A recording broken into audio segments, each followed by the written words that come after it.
Please watch the video until the end. The way the last morning breaks is the heart of the tale. Chapter 1. The Festival and the First Morning. He, the narrator, remembers how it began with the ordinary arrogance of a man who believed he understood the world. Ethan Cole arrived in Seabright for the annual Lantern Festival with a suitcase of scripts and the dismissive air of someone who reviewed other people's dreams for a living. He was sharp, skeptical of small towns, and wore a grin that kept everyone at arm's length. Maya Hart worked the festival's information booth. She knew the town's map by heart and had a laugh that made the gulls seem less indifferent. To Ethan she was, at first, simply one of the pleasant obstacles on his route, a helpful face between him and a better cup of coffee. The narrator recalls the way Ethan glanced at her hands when she handed him a program. They were ink-smudged from penciling schedules, but steady, as if they had sketched a life that did not need approval. The first morning closed with a storm and a last-minute decision. Ethan stayed the night at a bed and breakfast to avoid a delayed train. He told himself he'd be on his way in time to finish his piece and prove, once again, that small-town festivals were quaint distractions. The next sunrise would prove otherwise. Chapter 2. The Day That Wouldn't End. Ethan awoke to the same gulls, the same kettle whistling, the same bell on the door at precisely 7 o'clock. He left the bed and breakfast and walked the same route, coffee already cooling in his hands, and found himself colliding with the exact same vendor whose hat had blown off the prior day. The sequence of small events replayed itself with unnerving fidelity. The barista spilling milk, a child dropping a lantern, a dog barking at a bicycle. Assuming exhaustion, he laughed the first few times. But as night fell and the storm returned, the pattern hardened into a truth. The day had looped. The narrator watched Ethan move from amusement to desperation. He is compassionate in retelling Ethan's panic. How you can see a man's faith in the future crumble when every tomorrow returns unchanged. Ethan tried leaving town. He caught trains. He walked miles. He jumped in cars bound for the nearest city. Each attempt brought him back to the bed and breakfast and the same rooster of events at 7. Panic gave way to pleading. He demanded answers of the sky and of strangers. The universe gave none. Chapter 3. Recklessness and Tests. Days, countless and indistinguishable, stretched like a rope he could not burn.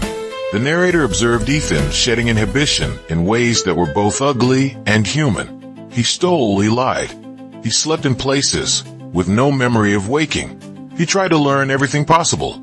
How the baker's wife liked her bread, where the locksmith hid his toolbox, which bench made the best vantage point for people watching. Without consequence, he grew reckless. But the narrator also saw experiments of a subtler sort. Ethan tried kindness as a variable.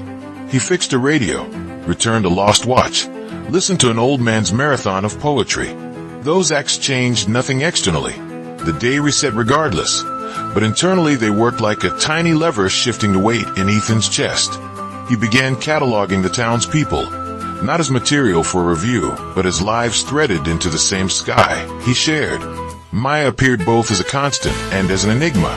Ethan could say the exact words she spoke on any given morning, but the tone, her private griefs, her sudden tenderness, sometimes shifted in ways he couldn't predict. The narrator knows that Ethan started to look for those shifts. Chapter 4. Small Apprenticeships. When the novelty of permanence and impermanence dwindled, Ethan chose apprenticeship. He learned to mend a boat with old Jory, played chess with the retired schoolteacher, and taught children to sketch lanterns. He practiced patience like a muscle. The narrator remembers watching Ethan's face grow less guarded with each small victory. A cracked smile when the boat righted, an earnest apology accepted over a pie at the diner. With Maya it was different. He couldn't simply rehearse loving words. They fell flat, like borrowed constellations. Instead he learned the language of small constancy. He carried an umbrella without being asked. He rescued her cat, not to earn favor, but because it was the right thing. He began to attend the midnight readings she loved, and learned to sit quietly while she talked about the town's lost lighthouse, or the shapes of clouds she thought looked like explanations. Their relationship deepened in loops rather than leaps. The narrator details the tenderness of repetition, the way familiarity, when not weaponized as contempt, becomes sacred. Ethan's knowledge of Maya's habits became not a map to manipulate, but a map to understand. Chapter 5. Failures that teach. There were failures. Ethan could not will the day away by virtue of moral reformation. He watched neighbors suffer illnesses he could not cure, argued with people whose pain did not obey his newfound patience. The narrator confesses, with a man's hush, that Ethan's growth included many small humiliations, attempts to help that failed, awkward confessions that startled rather than soothed, and the quiet recognition that being heroic in private does not always translate into being loved. Ethan learned humility. The loop taught him the limits of his agency and the endless responsibility of attention. The narrator believes this is the real lesson. Love cannot be engineered from endless rehearsals. It must be surrendered to, day by day, without surety of outcome. Chapter 6. The morning he let go. There came a morning like a held breath exhaled. Ethan had stopped cataloging the loop as a puzzle to solve, and began honoring it as a sequence of opportunities to give back. He helped strangers because he wanted them lighter, not because he sought proof of his virtue. He made breakfast for a neighbor and left before she woke.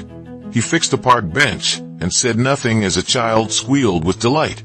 Maya and he shared an afternoon that required no confessions, only presence. They wandered without purpose, watched a ferry lift off a sliver of tide, and ate peaches that stained their fingers. This was not a scene rehearsed, it was a surrender.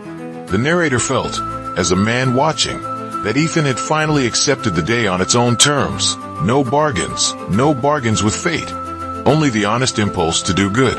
That night, the sky broadened. Ethan slept with a contentment he had never owned before, and the next morning, the rooster's claim sounded new. The street's vendor was there, but something about the air felt altered. When Maya met him at the booth, she smiled with a recognition that was not of habit but of meeting. Chapter 7. A day that lasted. The narrator closes by saying that not every miracle is loud. The ending was not a bolt of lightning, but the simple extension of one morning into the next. The loop did not break with fireworks. It dissolved into ordinary continuity. Ethan and Maya walked the shoreline in a way that made the narrator think of two people learning to speak the same language. They spoke of small things, what makes a good pie, which book made a person kinder, and in that language discover the outline of a life together. Ethan did not suddenly forget the loop. He carried its memory like a scar he no longer feared. He had been shown the cost of neglect and the stubborn economy of kindness. The narrator, who had watched and learned alongside him, believes the town held them as gently as one might hold a sleeping child. Love, born of repetition and softened by humility, lasted because it was chosen every morning. Some days the narrator would watch them walk past the information booth, and he would think of all the mornings stacked behind them like pages in a book. The true romance was not in breaking time. It was in learning how to keep someone when every day could have been another rehearsal. If you enjoyed the story, please subscribe to the channel, activate notifications, give the video a like, comment with your thoughts, and share the video.